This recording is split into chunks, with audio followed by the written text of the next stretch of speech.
I'm Quita Culpepper with the headlines happening in Austin. First, an exclusive. We're speaking with the family of a woman shot near Zilker Park in Austin last week. The family of Kay Smith says she was taken off life support on Sunday. She was shot when police say Brandon Thompson fired at an Austin police officer. Kelsey Sanchez spoke with Smith's sister about who she was and what's next for the grieving family. This is how Brianna Brown will remember her little sister, wild and free. I always had this image that my family was invincible, that we could withstand anything. Kay Smith, known better as Casey, was shot last week near Zilker Park after police got a call about a stolen vehicle in the area and spotted Smith and her boyfriend, Brandon Thompson. Get your hand out of your pocket.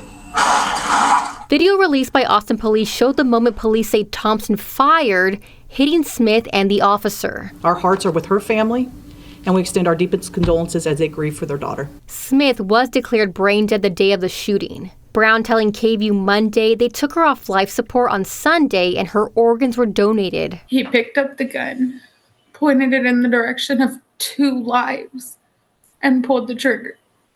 That is murder.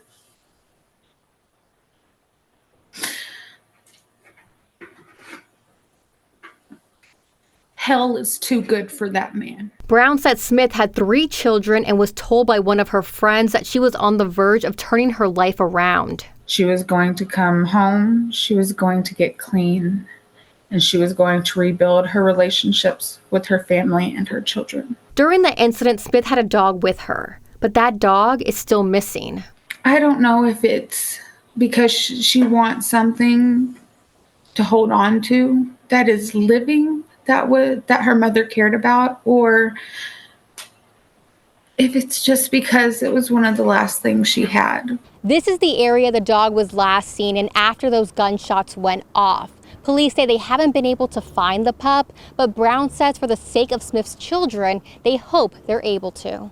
For now, Brown says despite her sister not always having the easiest life, she wants people to remember her for loving everyone and that Smith would want other people to be more accepting of others. It didn't matter if she was homeless, starving. If you needed help, she would find a way to help you. Even if it meant she suffered more. In Austin, Kelsey Sanchez, KVUE News. Police in Georgetown are searching for someone who killed 3 people over the weekend. On Saturday night, officers discovered 8-year-old Olivia Brooks, 39-year-old Denisha Brooks, and 34-year-old Alonzo Hawkins dead in an apartment on Luther Drive.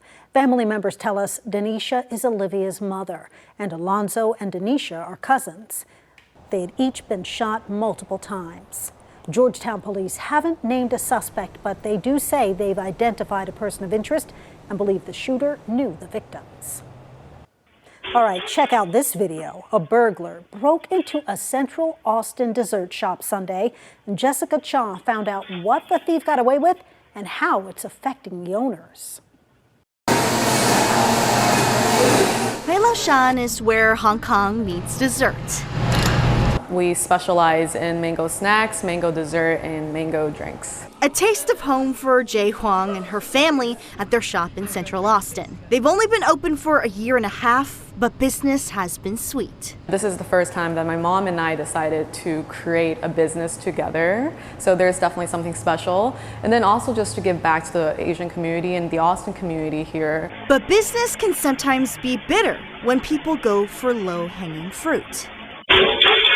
It was Sunday at 5:32 in the morning. The suspect was dressed in all black, came in prepared with a hammer. Huang says the man smashed right through the front door that says no cash on it and went right for the cash register. So in terms of money, they weren't affected, but she says they're still losing thousands of dollars in an unexpected way. As a female, a minority business owner, I can't help but to feel a bit violated. Huang says they filed a police report, and Austin police say their burglary unit is investigating. She says she's glad no one is hurt, but wants to spread awareness. It's not just about the material, the door, that's one thing, right? But it's more about the fact that people can easily just come into our store and think that this is okay, because it's not. She says they're still open while they fix the door, where Hong Kong meets dessert. In Austin, Jessica Cha, KVUE News. Attorney General Ken Paxton is claiming victory in a legal battle with Austin ISD over the teaching of so-called critical race theory. CRT refers to the teaching of systemic racism and how it shaped American history. Back in the spring, the AG's office accused AISD of violating state law by using instructional materials with ties to the 1619 Project, which examines the lasting impact of slavery in America. Now, a Travis County judge has signed an order resolving the dispute. It requires AISD leaders to remind principals and staff about the CRT ban within 14 days and prohibits district employees from explaining how they might be able to circumvent the law. We're hearing from Republican Party leaders and political experts about what's next after longtime Texas Congressman Michael McCaul announced he will not be seeking re-election next year. The Republican from Austin has served in the U.S. House for 2 decades. Here's Adam Bennett. It's been an honor to serve for over 2 decades in the Congress. News made on Sunday morning. I'm looking now for a new challenge. Was still a hot topic on Monday afternoon. The primaries going forward are going to be even nastier for some of those establishment Republicans. Scott Braddock is editor of Harvey Kronberg's Quorum Report. He shared his reaction after Congressman Michael McCaul announced on ABC's This Week his current 11th term in Congress will be his last. The redistricting effort that just wrapped up here in the last few weeks, led by Republicans in Austin, part of it was to draw a district that would elect Michael McCaul. McCaul's current district, shown here in green, includes Lake Travis and a small sliver of Austin's northern suburbs, before expanding to the Brazos Valley and Houston suburbs. The new district pushes further north toward more rural areas. It'll be red on election night, Republican versus Democrat, but that's now a maroon district, not a burnt orange one. In a statement, the Travis County Republican Party told KVUE Monday, in part, quote, "We still believe the Austin portion will be the heart and soul of the district as redrawn."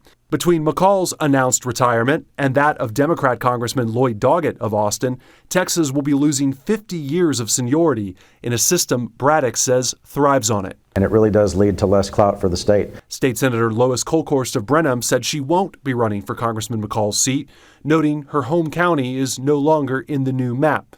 For now, the wait continues for the next headline on who will. Before we get to the filing period coming up in November and December, there'll be a lot more dominoes to fall. Stay tuned.